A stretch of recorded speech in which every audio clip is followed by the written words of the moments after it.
guys, gagawa tayo ng latik. Gagawa kasi ako ng biko ngayon guys for New Year. So gagawa muna ako ng latik. Sa Bisaya ay lunok. Maglunok sa ta guys. Ayan. Ang ganda ng latik namin guys, oh.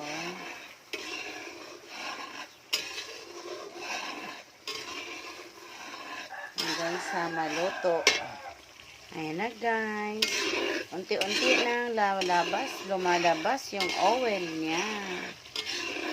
At magiging latik na siya. Kung sa Bisaya ay lunok. Ayan, ayan. Ayan na. Ito na. Luto na ang aking latik.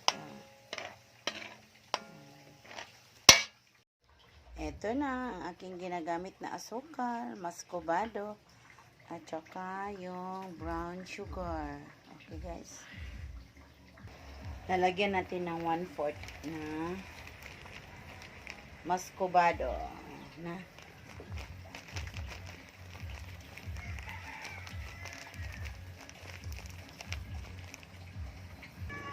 At 1/4 din na brown sugar.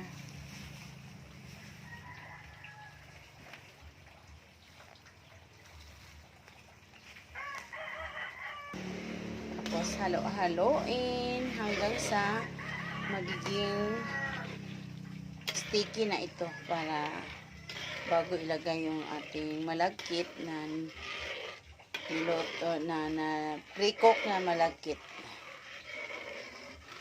Okay.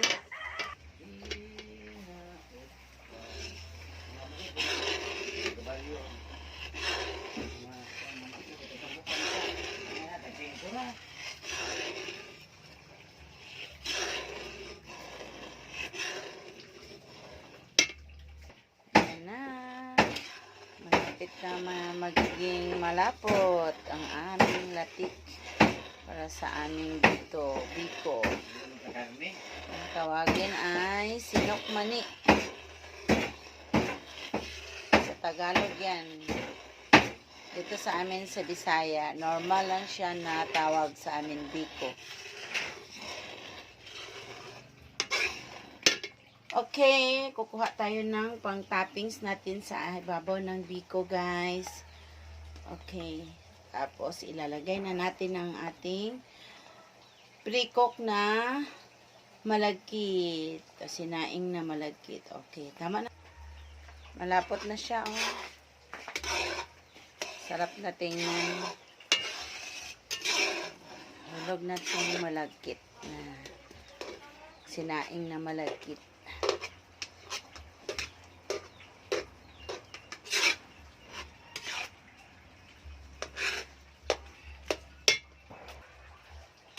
Halo-haloin natin ng mabuti para mag-combine.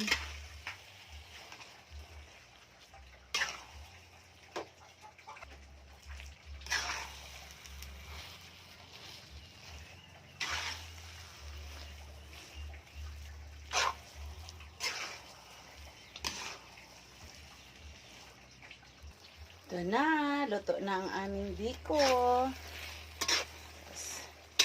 Ilalagay ko na ito sa Pyrex para i-bake.